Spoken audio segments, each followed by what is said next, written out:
don't we seize the moment and make some positive changes that's good for the country? I tell you one little thing that I would love to see happen. This is just a pet project of mine. I would love to see Canadian history taught in the schools again. Yeah.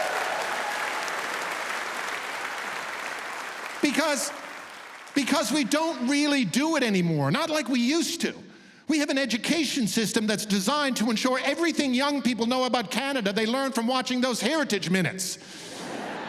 The Heritage Minutes should have a Heritage Minute.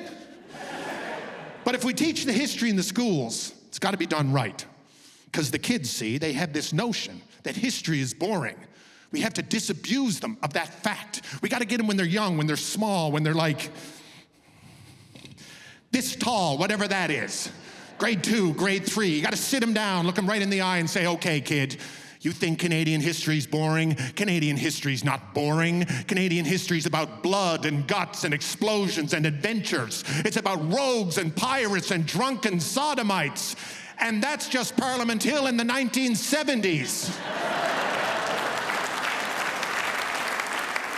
Canadian history is about fighting long and hard on the right side of 2 world wars. It's about leading the world in opposing apartheid. It's about inventing insulin, the zipper, and the Robinson screwdriver. It's about the fact that in 1969, in Alberta, a bartender invented the only known cure for the hangover, the Bloody Caesar.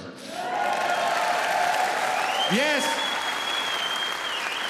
And I say, now that we finally got Terry Fox on the $5 bill, let's get the bartender on the toonie. Yes. I'm so glad we finally got Terry Fox on our currency. Because he is the greatest Canadian. He's also the last Canadian we all agree on. Recently, in my hometown, St. John's, Newfoundland, the city council down there passed a motion. They are no longer going to name anything after anyone, living or dead. And when they were asked why, they said, well, because people are human.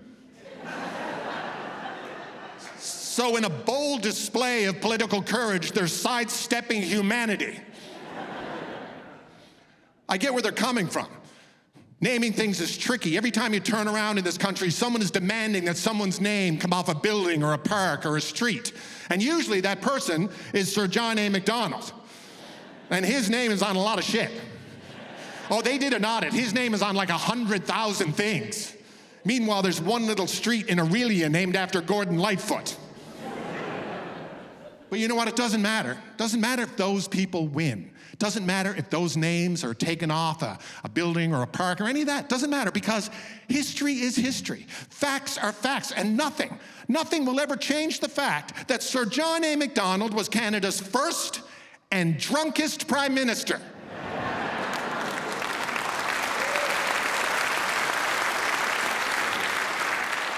He was not what you call a stand-up drunk. He was a fall-down drunk. That's how they knew question period was over. He'd be answering a question and just go over the railing. So never mind taking his name off a building, actually pulling down one of the statues and seeing it fall face first in the grass, that's somewhat historically accurate.